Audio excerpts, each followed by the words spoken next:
আজকে আমাদের নেতৃবৃন্দ আলোচনা করছেন যে আমাদের মধ্যে বিভেদ নয় ঐক্য চাই, বিভেদ নয় ঐক্য চাই। এই বক্তব্য মোতাবেক যদি আমরা দেশ পরিচালনা করতে পারি তাহলে দেশের মানুষ সত্যিকারের শান্তি পাবে, ন্যায় ইনসাফ ভিত্তিক একটা সমাজ কায়েম হবে। এই খেলাফত মজলিস আসলে এটাই চাই। আমাদের প্রিয় নবী আকায়ে নামদার তাজদারে মদিনা হযরত মুহাম্মদ মুস্তাফা সাল্লাল্লাহু আলাইহি ওয়াসাল্লাম দুনিয়া থেকে যখন বিদায় নেন আমাদের কাছে একটা আমানত দিয়ে গেছেন, খেলাফত ভিত্তিক একটা রাষ্ট্র ব্যবস্থা। তার নাম হচ্ছে খেলাফত আলা মিনহাজিন নবুওয়া। নবী করিম সাল্লাল্লাহু আলাইহি ওয়াসাল্লামের পরে চারজন সাহাবী, এই চারজন সাহাবী খলিফা হিসাবে মনোনীত হয়েছেন। স্বয়ং আল্লাহ পাক রব্বুল আলামিন নবীর খলিফা কে হবে আল্লাহ নিজেই নবীর নামের সঙ্গে লাগাই দিয়েছেন। এটার মধ্যে কোনো ইখতিলাফের প্রয়োজন নাই।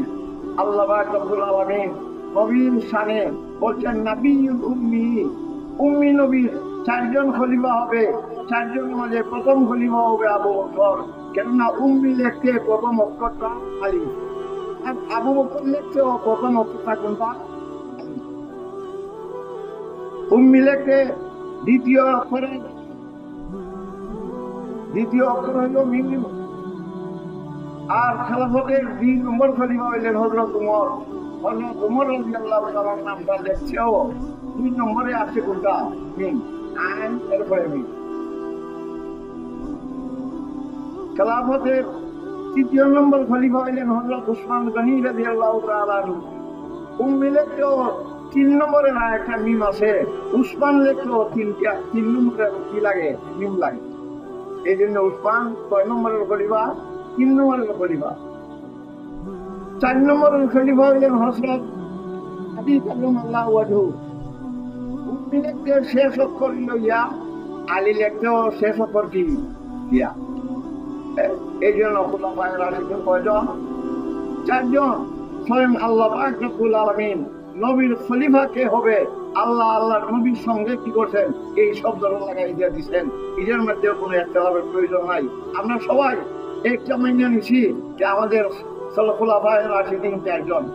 তাই আমি আজকে আপনাদেরকে বলবো, যারা ইসলামী আন্দোলন করি, আল্লাহর জমিনে আল্লাহর দ্বীন প্রতিষ্ঠা করার জন্য যারা আমরা সংগ্রাম করতেছি, এই সংগ্রাম বহুত চলে আসছে। এখন পর্যন্ত আমরা এই আন্দোলন সংগ্রাম করতেছি। আল্লাহ পাক রব্বুল আলামিন আবার মেহেরবানি করিয়া আমাদেরকে একটা সুযোগ করে দিয়েছে। এই সুযোগটা যদি আমরা কাজে না লাগাই তাহলে আমাদের কপাল খুবই খারাপ, ঠিক না? হযরত আব্দুল গফফার সাহেব রাহমাতুল্লাহি আলাইহি এবং হযরত সিদ্দিক আহমদ রাহমাতুল্লাহি আলাইহি একটা কাহিনী বল, যেটা আমি বলবো বললে ফায়দা। হযরত আব্দুল গফফার সাহেব রাহমাতুল্লাহি আলাইহি আমাদের এলাকায় গেছেন তাফসীর করতে। ওই কথাটাই বললেন যে মুসলমানদের কপাল বড় খারাপ। হযরত আব্দুল গফফার সাহেব রাহমাতুল্লাহি আলাইহি বলতেছেন এক লোক নদীর পাড়ে দিয়া নদীর তীরে হাঁটতেছে, হাঁটতে হাঁটতে একটা মানুষের কঙ্কাল পাইছে। মানুষের কঙ্কালে মাথায় দেখা যায় একটা লেখা।